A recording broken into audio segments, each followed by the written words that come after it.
گل شهید رنا جدا شو ارمانی هی غلام محمد قربان شو ابدی غلام محمد قربان شو ابدی تزوانی واقعنا بی هی غلام محمد قربان شو ابدی غلام محمد قربان شو ابدی شهادت تیرا قبول هی قبول دی داخلك محمدی قبول دی داخلك محمدی شهادت تیرا قبول هی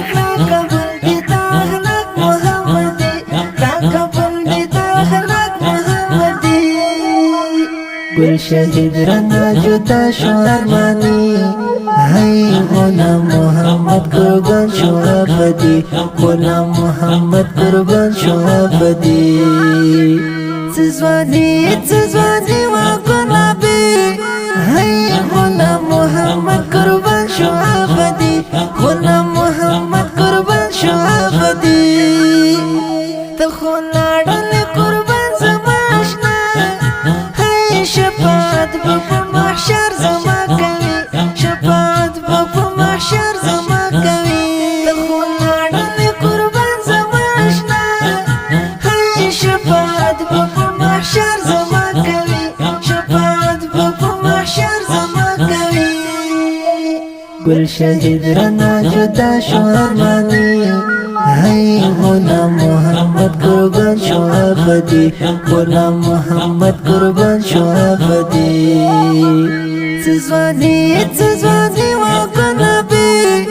هی غلام محمد قربان شو ابدی غلام محمد قربان شو ابدی سیادگار می همیشه همیشه مستر گستر ترازی همیشه مستر گستر ترازی سیادگار می همیشه همیشه مستر گستر ترازی همیشه مستر گستر ترازی گل شهید رنا جدا شو ارمانی هی غلام محمد قربان شو ابدی غلام محمد قربان شو ابدی تزوانی واقعنا بی هی غلام محمد قربان شو ابدی غلام محمد قربان شو ابدی شهادت تیرا قبول هی قبول دی داخلك محمدی قبول دی داخلك محمدی شهادت تیرا قبول هی قبول دی داخلك محمدی قبول دی داخلك محمدی گل شهید رنا جدا شو ارمانی هی غلام محمد قربان شو ابدی غلام محمد قربان شو ابدی تزوانی واقعنا بی هی غلام محمد قربان شو ابدی غلام محمد قربان شو ابدی تخلال قربان زماشنا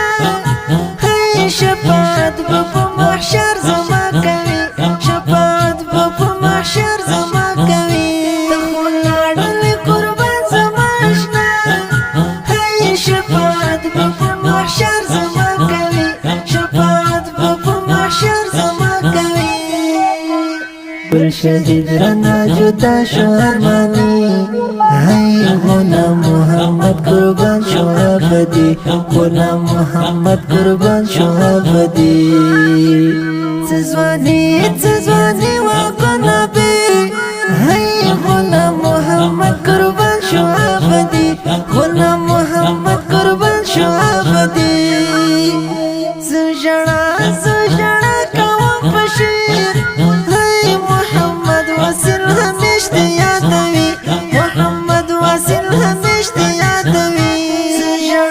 زجرا کوم بشیر هی محمد واسل همیشت یادوی محمد واسل همیشت یادوی شهید رنا جدا شو ارمانی هی غلام محمد قربان شو ابدی غلام محمد قربان شو ابدی تزوانی و قلبی هی غلام محمد قربان شو ابدی غلام محمد قربان شو ابدی دا شهید زمزمه د کابل ولایت د پغمان ولسوالۍ د ارغندي کلي د یو اتل شهید په یاد کې فرمایش کړی په ډېره مینه بشیر احمد ارغندیوال او محمد وسیل ارغندیوال مسؤل رضوان الله نوراني د اړیکو شماره 0 اووه 28 15 0 شپږ 250 شپږ شپېته شپږ سوه یوویشت د داسې ښکلو په زړه پورې نویو او جدیدو نعتونو د اورېدلو لپاره د خوش نصیب افیشل چینل سبسکرایب او فیسبوک پیج لایک کړئ.